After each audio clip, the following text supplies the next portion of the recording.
एक मुख्तसर सा मैसेज मैं उन माँओं को भी देना चाहूँगा, स्पेशली बल्कि उन माँओं को देना चाहूँगा कि अगर आप किसी ऐसे रिलेशनशिप में या ऐसी शादी में हैं कि जहाँ पे आपके साथ किसी भी किस्म की नाइंसाफ़ी हो रही है और आप ये सोच रही हैं कि मुझे अपने हक़ के लिए शायद इसलिए नहीं बोलना चाहिए कि घर में झगड़ा होगा, लड़ाई होगी, बच्चे देखेंगे, सुनेंगे तो उनकी मेंटल हेल्थ पे बुरा असर पड़ेगा। तो प्लीज़ ये याद रखिए कि आप एक ये बहुत बड़ी गलती कर रही हैं। सॉरी लेकिन मैं माज़रत के साथ लेकिन मुझे ये कहना पड़ेगा कि आप ये एक बहुत बड़ी गलती कर रही हैं। क्योंकि अगर आप अपने लिए अपने हक के लिए खुद नहीं बोलेंगी तो यकीन कीजिए आपके बच्चे हर वक़्त आपको नोटिस कर रहे हैं, वो देख रहे हैं। माँ-बाप को ये लगता है कि शायद हमारे बच्चे इन चीज़ों को नोटिस नहीं कर रहे हैं। हमारे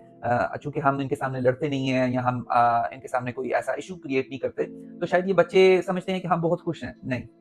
अगर एक माँ होने के नाते आप पे नाइंसाफ़ी घर में हो रही है, तो बच्चे मुसलसल इस बात को नोटिस करते हैं और सबसे बड़ी दुःख वाली बात ये है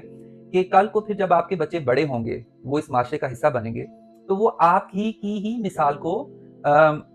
फ़ॉलो करेंगे, वो आप ही मिसाल की पैरवी करेंगे। तो वो भी अपने हक़ के लिए खड़े नहीं होंगे कल को, क्योंकि उन्होंने अपने घर में यही सीखा होगा कि हमारी माँ अपने हक़ के लिए नहीं खड़ी हुई थी और नहीं खड़ी होती थी। तो उनके लिए ये एक आम बात होगी कि अपने अपने हक़ के लिए ना खड़ा होना एक आम सी सादा-सी बात है, एक नॉर्मल बात है। तो कल को वो अपने हक़ के लिए भी खड़े नहीं होंगे, स्पेशली आपकी बेटियाँ। अगर बेटियाँ जब ये देख रही होती हैं कि माँ अपने हक़ के लिए नहीं बोलती या जहाँ उसे बोलना चाहिए वो नहीं बोलती, कल को वो बेटी भी अपने घर जब जाएगी तो वो आप ही की मिसाल को